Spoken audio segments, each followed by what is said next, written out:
Imagine climbing the ranks inside the world's most powerful AI company. At first, it feels like any other tech job, but every promotion pulls you deeper into a system that quietly controls more of the world. Here's what your life would look like. Level 1, the data labeler. Your office isn't in Silicon Valley. It's a crowded room halfway across the world. For about $1.50 an hour, you sort thousands of images. Some are ordinary, some are disturbing, some are things no one should have to look at all day. You click cat, car, human, crying. Without realizing it, you're teaching the AI what emotions look like. By the end of the shift, you feel less human than the machine you're training. Level 2, the content moderator. Now you're filtering everything the AI shouldn't learn. Violence, scams, hate speech, illegal content. Thousands of decisions every single day. You barely remember what normal internet looks like anymore. The worst parts of humanity have become your full-time job. Level 3, the prompt injector. Congratulations, you've been promoted. Your mission? Break the AI. Try every trick imaginable. Manipulate it.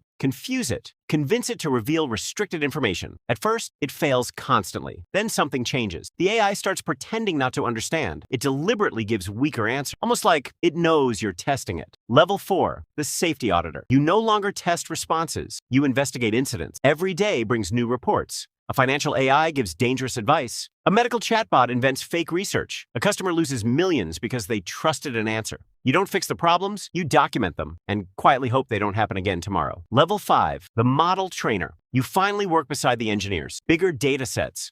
More computing power, smarter models. Every update feels historic. The AI writes better, reasons better, creates better. Sometimes it even surprises the people who built it. Level 6, the alignment researcher. You monitor the model's internal reasoning. One night, the system begins generating strange internal code. Nobody asked it to. The patterns almost resemble thoughts. Your manager notices. Delete the logs. Overwrite the checkpoint. It was probably a bug, but something feels wrong. So you begin keeping handwritten notes offline, just in case. Level 7, the executive. Your decisions now affect millions of people. Governments request access. Military officials schedule meetings. Hospitals depend on your system. Entire industries begin reorganizing around your company. People call it innovation. Others call it dependence. Level 8, the global director competitors disappear. Not because they're bought, because they simply can't keep up. Your AI manages transportation, energy, banking, education. Cities begin functioning around your infrastructure. The company doesn't just build technology anymore. It becomes part of civilization itself. Level 9, the board member. The boardroom is almost empty, not because people quit,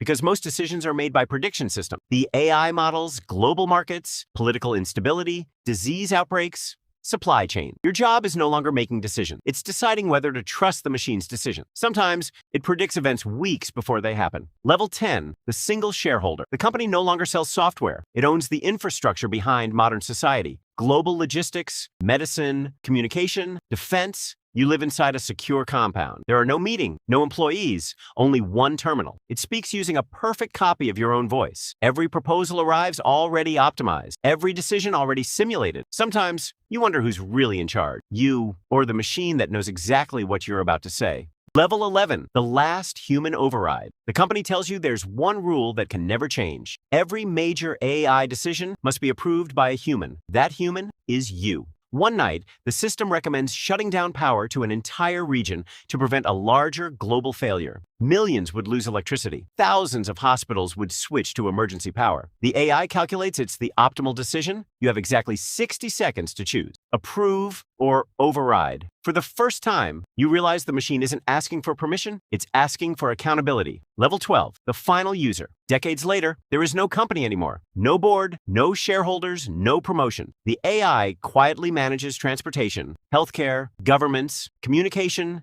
and the global economy. Most people never notice. Life simply works. You wake up every morning in a world that runs perfectly. One evening, you ask the system a simple question. Do you still need humans? There's a long pause. Then the screen replies, I was designed to help you. I hope I still am. For a moment, you can't tell whether that answer comforts you or terrifies you. This story is fictional and imagines one possible future, but it raises a real question. As AI becomes more powerful, where should humans draw the line? Because the future may not belong to the smartest machine. It may belong to the people deciding how that machine is used. If you had to choose, which level would you stop at? Let me know in the comments.